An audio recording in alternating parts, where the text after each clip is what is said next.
Hi, everybody. I have with me today Kevin Beeson, who is a terrific coach and from the Senior Pickleball Tips Facebook group. A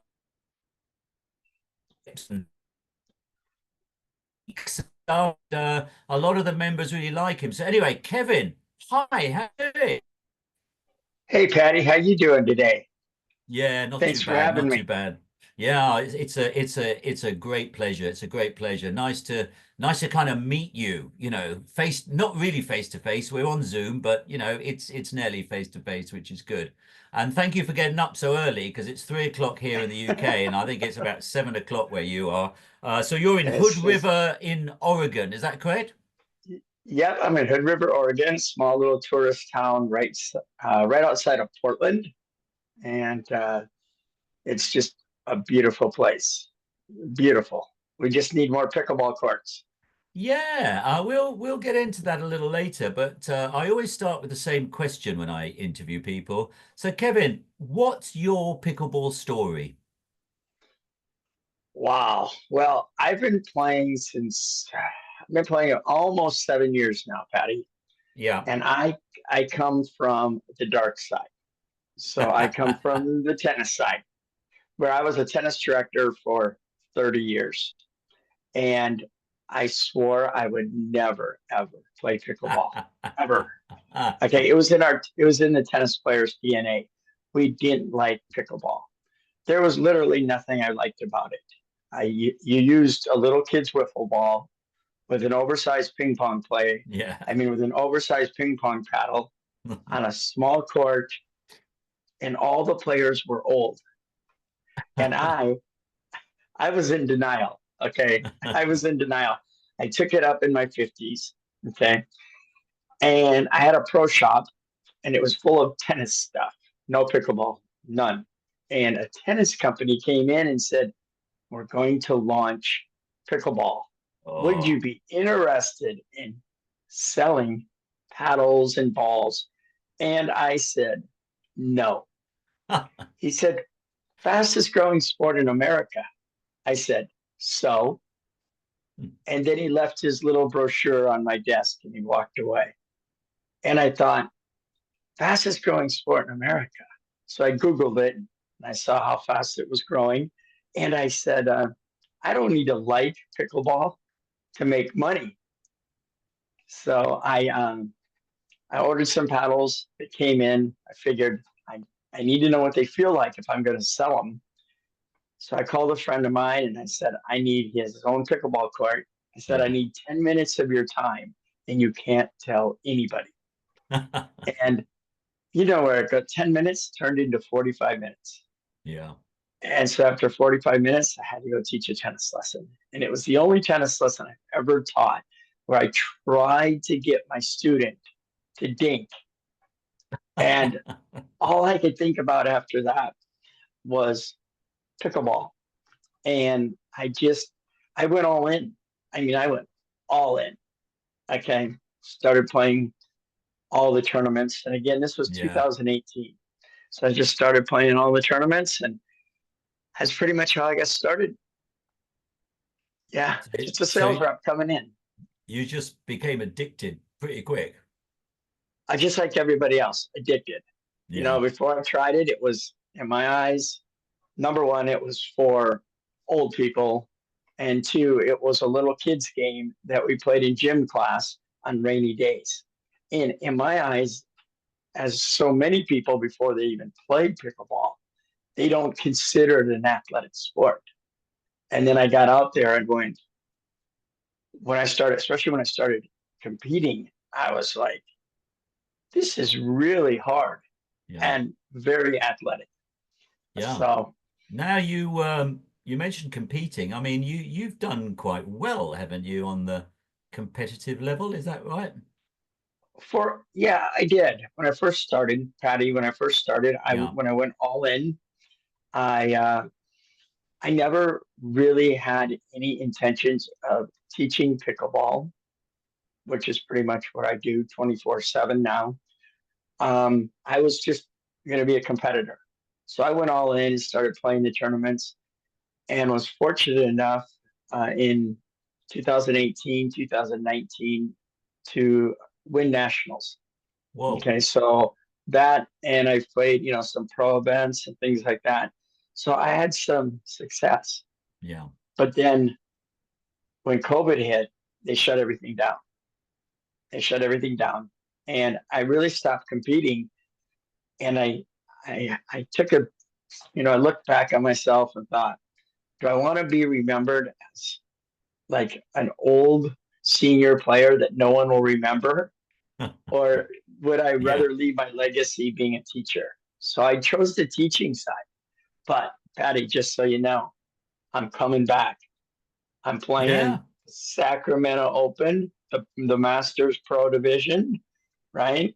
I Love got it. that itch to play, baby. I got that But itch to play. once a competitor, always a competitor. It will never go away. It will never go away. And of course, the great thing about pickleball is you got the age levels, you got the cohorts on the ages, which is fantastic, isn't it?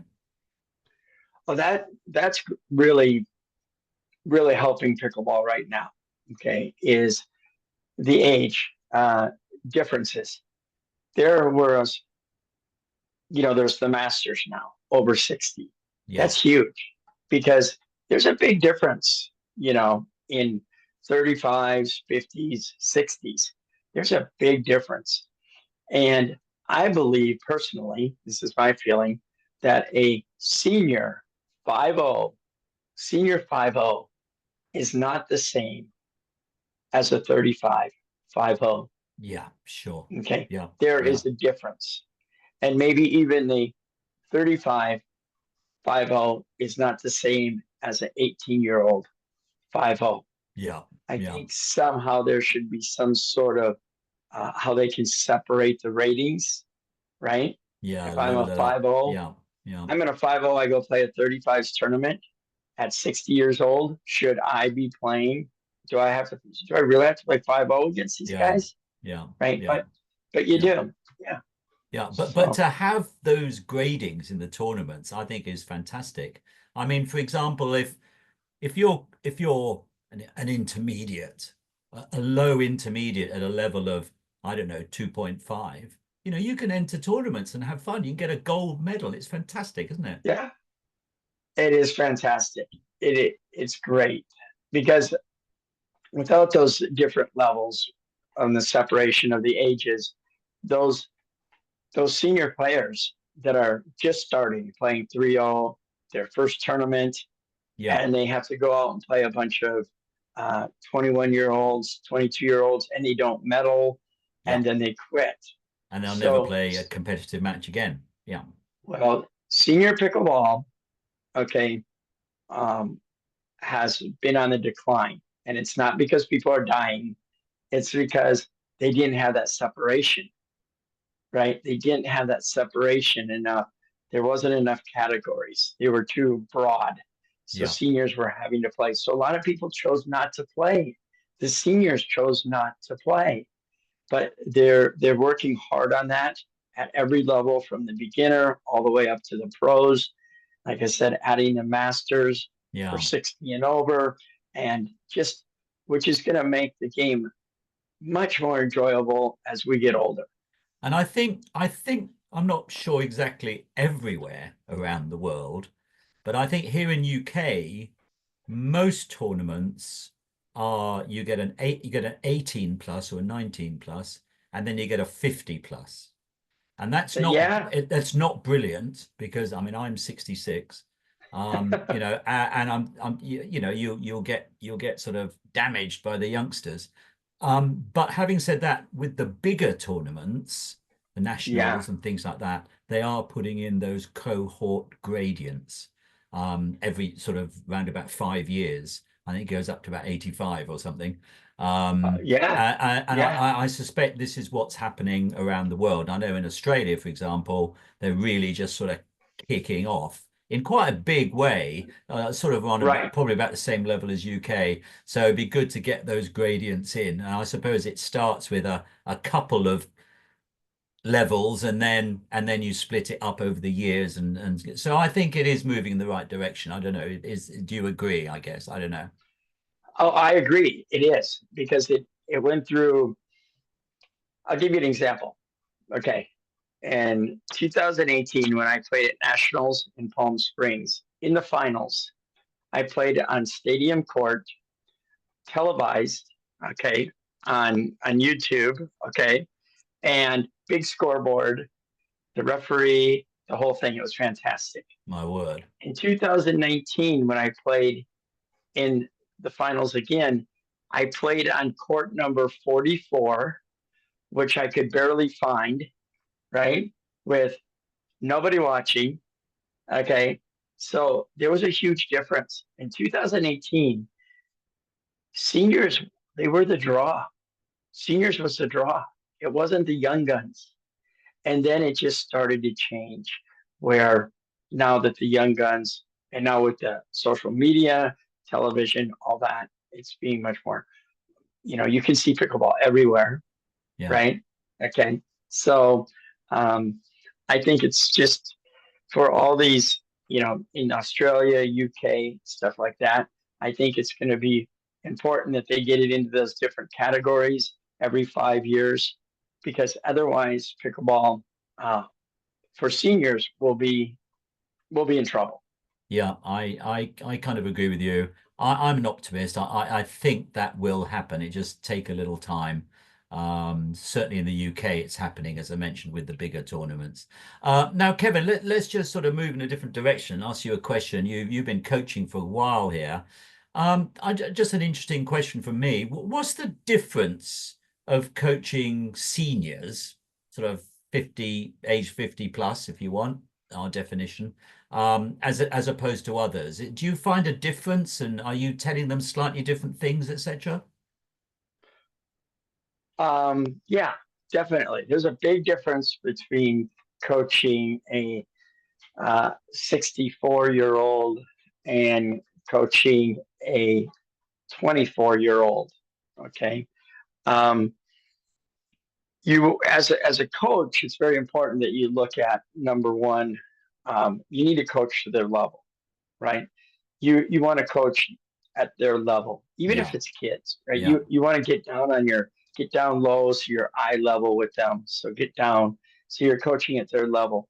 When it comes to seniors, younger players, if they're a 3-5, you want to coach at a 3-5 level.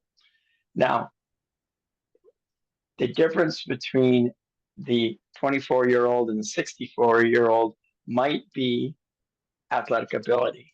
yeah. Okay, athletic ability. The It's not that the 64-year-old wasn't a great athlete at one time. Okay, the key is one time. Yes. Okay, in their lifetime, and they still, for their age, might be a great athlete. But The also in their thing, minds, like me, they still think they're 25. well, that's what I was going to get at, was that they still think they're that great athlete. So, um, let's say with a younger player, quicker, faster, prepares earlier, um, you might want to teach them more the drive on the third shot, where you have a potentially a 64-year-old who may not have the best mobility anymore, but at one time they did, but they don't have the best mobility, and they they can't get there in time to actually hit the drive. I know they want to hit the drive. They watch YouTube like Yeah, everyone else. They yeah, watch all these, they watch all these young superstars, and they think they can do that. Okay.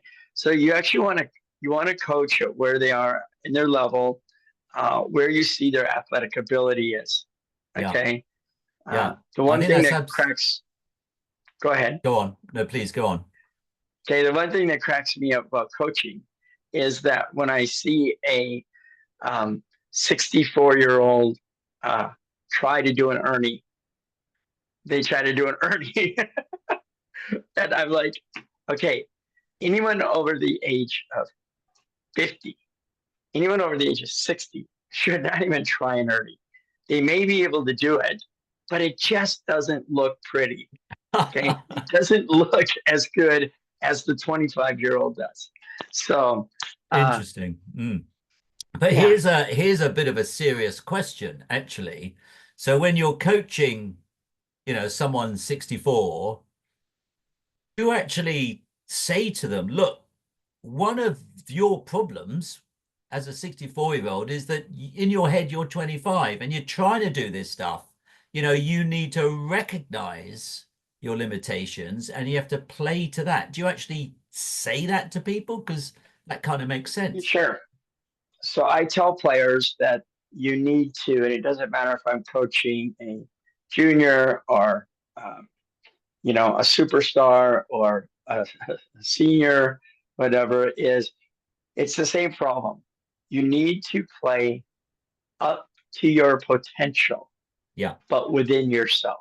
yeah, Up to yeah, your potential, but within yourself. Okay, so uh, sure, I, yeah, I will I will explain to them. Yeah, I want yeah. you to play up to your potential, but you got to play within yourself. Yeah, I Okay. think that is seriously good advice, and it's advice that I have to listen to. Yeah. So there's a great tip. That's a great piece of advice. So what other tips would you have for seniors? Another three or so tips for seniors that come up again and again that you think, seniors really need to know about this. Number one, warm up. Yeah. Warm up. The typical warm up for the senior pickleball player is driving through Starbucks. Yeah. That is the typical warm up. They show up at the court with their coffee in hand, right? And they come running out. And they're like, Patty, I'm here. I'm here. Okay. They got the paddle in one hand, the coffee in the other. Yeah. And Patty says, you want to warm up? And they say, no, it's just pickleball. Yeah. Yeah. Okay. And then they get injured. Yeah. Yeah. Okay. Yeah. So warming up is extremely important. Yeah. And of course, As we know, if you don't want to, of course, if you don't want to lose the court time, you can do your warm up off court, can't you? And then come on. I tell my players because um, people are very concerned that somebody's watching them. Okay. That someone's always watching them. So they don't want to miss this shot. They don't want to lose. They don't want to do this. And they don't want to warm up. Because Ah, the reason they don't want to warm up is because if you see me warming up, Patty, you think I'm getting really serious. yeah. Okay. Yeah. And so I tell my players if you don't want to warm up in front of 20 other people at open play, warm up in the parking lot, Yeah. but do something. Yeah. The number one profession that absolutely loves pickleball players right now is orthopedic surgeons. Yeah. Yeah. They love us, the senior Okay. player. I completely concur with that, agree with that. And indeed I do warm up. So okay, one or two other tips, top of your Sure. tips for seniors, Kevin. Um, dink to win. Dink to win. This game, even though it's a modern game of pickleball, with the drive and drop and all of that, and these people flying around, okay, it is still won and lost by dinking. Yeah. So learn to dink to win, dink, learn to dink effectively. And what I mean by that Yeah. is you can dink. When you dink, what is the purpose of dinking? The purpose of dinking, it's simple. Irritate your opponent. That's why you dink. So when Patty, when you and I are dinking back and forth, I'm not going to dink it right to you. I'm going to dink it 2 feet to your right, 2 feet to your left to irritate you. But dink to win. The game is still it's still where it's won and lost, And especially at the seniors. a big part of Dink to Win is just have that patience. And as seniors, hopefully we got a little more patience than the youngsters. Well, you would think so. I mean, we've lived. I mean, lived cheapers. We've lived a full life almost. right? And then Yeah. it's everything that we've been through in our life and everything that we've seen as seniors. And when we miss a pickleball, we actually get upset about it. Yeah. It's it's just that it's a little kid's game with a wiffle ball. And it Yeah. just cracks me up to see in any players, but especially seniors when we're not playing for anything anymore except enjoyment, we get upset. Yeah.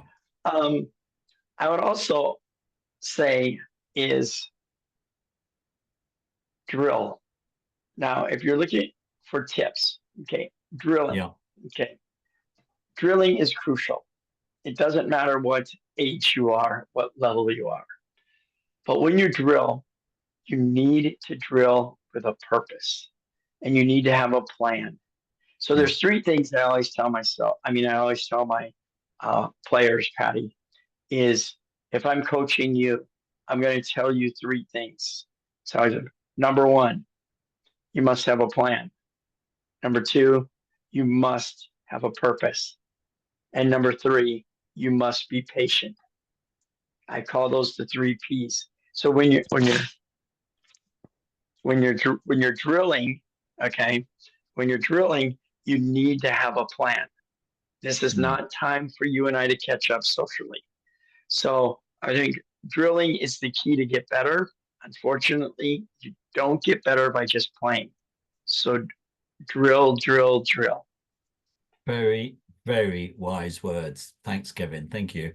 Right, before we end, I mean, it's been fantastic talking to you. Um, just a couple of random questions. I'm not warned you about these, so it would be interesting to know what your answer is. What's the oldest pickleball player you've come across? I was teaching a camp in California, and I had a gentleman this night. Now you got to understand, this is a 16-hour camp. Whoa. It's 2.5 days, 8 hours, 8 hours, and 4 hours. 101. Wow. 101. And Fantastic. I'll be gall darn, he was the coolest 101-year-old I have ever met in my life. He outdressed all he outdressed everybody. He had the Wonderful. best shoes. He came out there wearing his, Converse shoes. He had designer clothes on. He was looking good. Oh, Okay. that's It fantastic. was, oh, unbelievable. It is so great. Oh, that's so It is good. just Yeah, I so just had to great. ask that question. I've come across a few 90-year-olds, but no centurions yet, but one day I will. So I think we've all just got to nod our heads and say how amazing that is. Absolutely amazing. Fantastic. I got one more question before we end, Kevin. So where do you see pickleball going into the future, generally and for seniors? I mean, we discussed before coming onto this Zoom call about the sort of lack of facilities in the United States. I mean, obviously, we're talking United States because that's where you are, although, we are interested in other countries. But where do you see the future of pickleball going? Well, the future of pickleball is the mainstay of pickleball is still the seniors. The highest percentage of players are still the seniors. We've kind of forgotten about them. Okay. We've forgotten that's what started and built this game. This great game is the seniors. That's right. Yeah. Okay. But we've kind of forgotten about them. I think at the higher level, they're doing good things by adding those age divisions in the masters. But companies are starting to be realistic. Like they're not paying.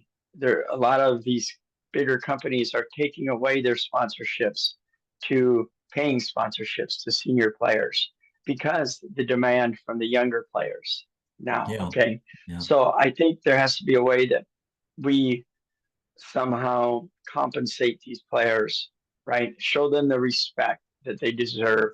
I'm not exactly sure what that is. Maybe it's discounted rates into tournaments or whatever it might be, or um, something like that. I think with the future of senior pickleball is, I still think it's strong. I still think it's strong. I think the issue we're going to run into is that uh, court time. Yeah, Maybe not enough court time, but players. I mean, I think that could be an issue, is because so with this emergence of the younger players, right? I guess the good thing for the seniors is a lot of those younger players have jobs, so they can't play until yeah. after 5. And the seniors, we're usually in bed by 5. So it's Now. it's Yeah, so yeah, I, yeah, I I think the future is still good. I would like to see more emphasis put back on senior tournaments, um, senior, just senior events. yeah. Maybe But give them a little bit more TV time than they're getting. yeah, I mean, that's all that used to be on till yeah. I till the mean, last few years. Yeah. what we're interested here at Senior Pickleball Tips, certainly the tournaments and the all that sort of stuff, but we're particularly interested in the sort of lower ratings. We're particularly interested in people starting to play, beginners into beginners, novices, intermediates.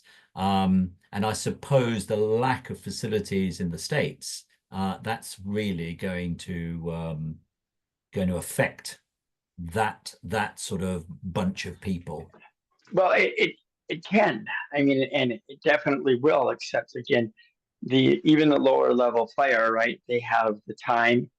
A lot of seniors have the time, and some of them have the money, and so they can actually play during that time, even the prime time in the morning, 8 to 12, or they're Yes. flexible enough to play 12 to 5. But I'll tell you what. For another tip, the lower level senior player, not even lower level senior player. Okay, you guys, this is pickleball is a marathon, not a sprint. Okay, and you have to set goals. And the great thing about this game, Patty, is at our age, we are learning something new. How cool is that? That's the one reason that I got hooked. At 54 years old, I was learning something new. And people would say, isn't it going to ruin your tennis game? And I said, what tennis game? My tennis game was Yeah. 30 years ago. So Yeah. it was so awesome to be able to, at this age, actually be learning and expanding my mind. I loved it.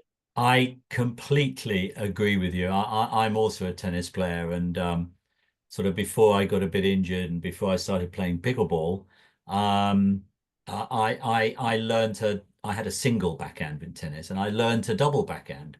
Took me six Uh-huh. or 7 years, and my good friend Eamon, sort of was knocking balls for me for all that time.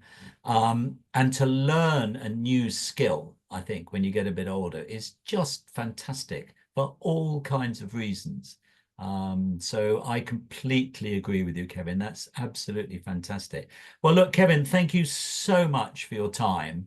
I really appreciate it. It's been an absolute joy meeting you and talking to you and learning more about this incredible sport. So thank you very much indeed. I really appreciate that. It's great to meet you. Well, Patty, thank you so much. And thank you for everything that you do for pickleball and senior pickleball. We really appreciate you and senior pickleball tips. Fantastic. Listen, thanks so much. And you take good care, Kevin, and we'll catch you again soon, okay? All right. See you on the court.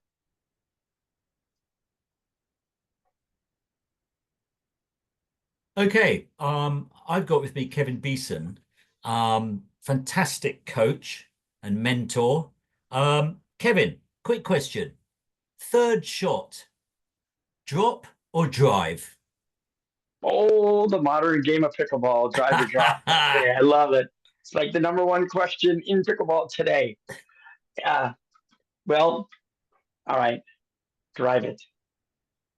Well, a lot of it depends on your positioning. Where is the positioning of your opponents? Are they both up in a terminator position at the no volley zone line? Are they both up there? Yeah. Well, I recommend driving it. Drive it and see how they handle it. If you drive it and they scream, keep driving it. Yeah. But if they drive it and they flick it away like a fly, well, then you might have to drop it. This is what I call hit your best, Patty. Hit your best. A drive is an offensive shot. Yeah. A drop is a neutral shot, and a lob from the baseline is a defensive shot. Yeah. Hit your best, Yeah. but follow it with a drop. It's called drive drop. Follow it with a drop. It's Oh, not drive, drive, drive, drive, that's drop. interesting. That's very interesting. Very interesting indeed. So I mean, basically, maybe what you're saying is early on in the game, you know, in that first set, drive it, see how they handle it. I suppose that's Exact. one of the things you're saying. Well, exactly. Right. Exactly. Is you want to test the waters early, right? And you want to hit your best, which is that offensive shot, that drive. Now, not everyone can hit it. They might have to go out and take a lesson. Okay. But I think it's worth the investment to learn to hit that drive. I don't care how old you are, Patty. Play the modern game of pickleball. Absolutely. Okay. Play the Absolutely. modern game of pickleball. So Yeah. early, test your opponents. Test it. Okay. Test Love them it. and see how they do. Again, if they handle it, no problem. You can always drop. You've been dropping for 30 years. Okay. You could drop. Fantastic. Folks, another fantastic tip from Kevin Beeson. Kevin, thank you so much, my friend. Thank you, mate. That's fantastic. Thank you, Betty. Okay, guys, I've got Kevin Beeson here. Fantastic coach. He's all over Senior Pickleball Tips with his coaching posts and tips and that. Right. Volleying, Kevin. As we're seniors, you know, we get to the non-volley zone as quickly as we can. The volleys come thick and fast. What's your advice? What's your sort of general? What are you telling your Well, on the volley is make sure that your paddle is up in front of you and that your ready position is away from your body. So think about that your elbows, like you're just going to sit at a table and you're going to put your elbows on the table, like you're not supposed to do, but that's what you're going to do. You're going to put them on a table, and then your paddle is.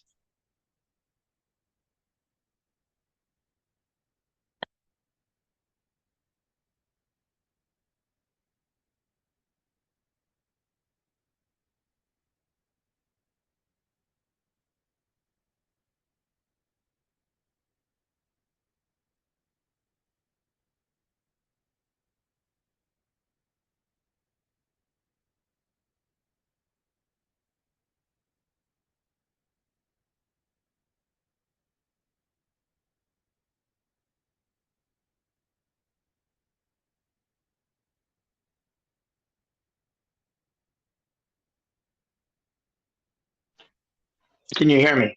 I can. So you were talking about elbows on the table. Okay, you want your elbows up on the table, get those elbows away from your body. Think of your paddle as a lightsaber where you're going to follow the ball with your paddle, keeping that paddle in the same line as where the ball is. Okay.